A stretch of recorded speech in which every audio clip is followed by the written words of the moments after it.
જય ગુરુદેવ ભગવાન। આજ આપણે આનંદ હાળત્રીના ફિલ્ડ ઉપર આવી ગયા છે।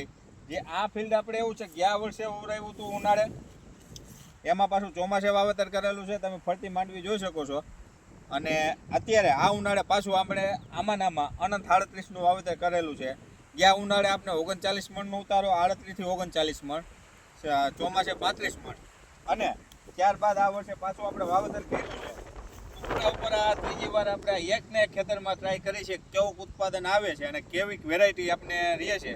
તમને આપણે આ વિડીયોના લાઈવમાં જો એકાદો છોડ ઉપાડી અને તમને બતાવું કે કેવું પરફોર્મન્સ છે, ગયા વર્ષ જેવા જ હોયા છે કે શું છે। હજી આ માંડવીને આપણે 2 મહિના થયા છે ભાઈ। આપણે આ 2 છોડવા ઉપાડ્યા છે અને 2 મહિનાની અંદર પોપટા બંધાવવાની સંખ્યા અને ફ્લાવરિંગ સ્ટેજ હવે આનો પૂરો થઈ ગયો છે। અને આમાં બધા પોપટાની તૈયારી, દોડવાની તૈયારી ચાલુ થઈ ગઈ છે। આ તમે હુયા જોઈ લો, એક છોડની અંદર 10, 15, 20 જેવી કેપેસિટી, આમાં વધારે છે તો આમાં 10 સૂયાની સંખ્યા તો વધારે છે 10થી, પણ હું 10 કહું છું, મિનિમમ 10 સૂયા તો હરેક છોડમાં છે। અને આપણે તમારી સામે જો આ ઘાટું જે એમાંથી ને ઉપાડી દઉં તમને, જોઈ લો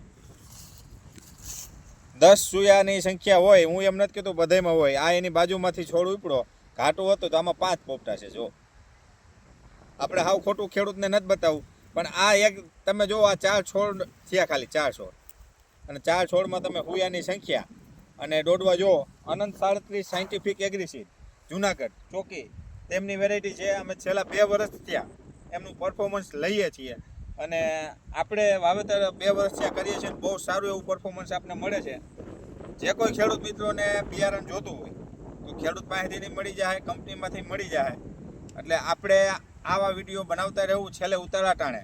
આ વેરાયટી એવી છે કે આના વેરાયટી આપણે ફોલી ઉનાળે અને પાછી વાવેતર કરીશું। તો ખેડૂત મિત્રો કોન્ટેક્ટ કરતા રહેજો અને આપણા વિડીયો આરે જોડાતા રહેજો, અને આપણો વિડીયો બને એટલો વધુમાં વધુ શેર કરજો। સારી વેરાયટી છે એના જ વિડીયો આપણે બતાવશું, અને ખરાબ છે એનું આપણે બતાવીશું કે ભાઈ આ વેરાયટીમાં આપણે આવી નુકસાની આવી છે, આ દવાને આવી નુકસાનીઓ આવે છે।